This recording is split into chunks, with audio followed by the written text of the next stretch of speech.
Масштабный просветительский марафон «Знания первые» 26 сентября впервые пройдет за рубежом, в Абхазии. Инициатива о проведении мероприятия на абхазской площадке была предложена в феврале руководством организации. Это важный шаг, продиктованный стремлением укрепить гуманитарные и культурные мосты между Россией и Абхазией.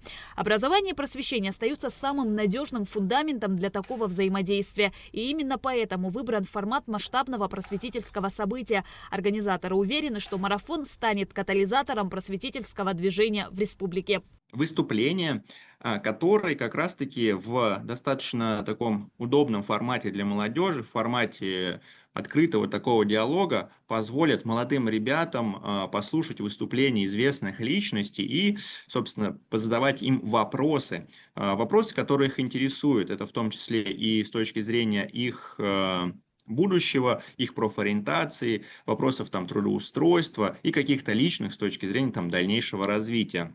Просветительские события, посвященные 80-летию атомной промышленности, стартуют еще до начала марафона. Жители Абхазии до 30 сентября смогут провести серию тематических лекций в рамках акции «Поделись своим знанием». Их объединит тематический трек «Все начинается с атома». Каждый сможет выбрать материал из каталога на сайте акции и выступить перед своей аудиторией. Среди тем «Мирный атом», «Компьютер в кубе», как российские ученые создают технологии, способные моделировать будущее, ядерные технологии, инновации, способные преобразить наше будущее, эра ядерной медицины, атомные ледоколы России. Также все желающие смогут проверить себя в квизе «Атом в моей жизни. От истории до наших дней». Ну а уже слушатели лекции узнают, как прирученный атом служит человеку в данный момент, как, собственно, атомные технологии спасают жизнь. Например, ядерная медицина помогает побеждать рак и ставить точные диагнозы.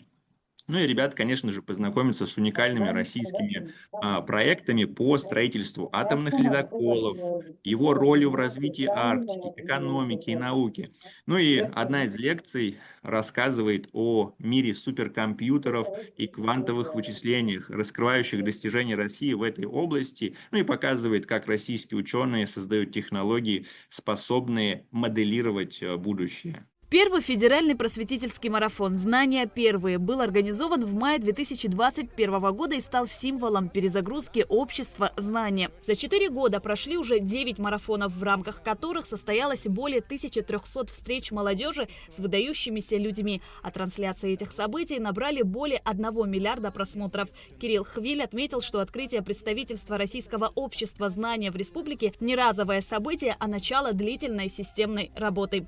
И это будут прежде всего просветительские программы, а именно регулярные лекции, мастер-классы, встречи с представителями ведущих российских вузов, которые будут подробно рассказывать о программах, правилах поступления, возможностях для абхазских абитуриентов.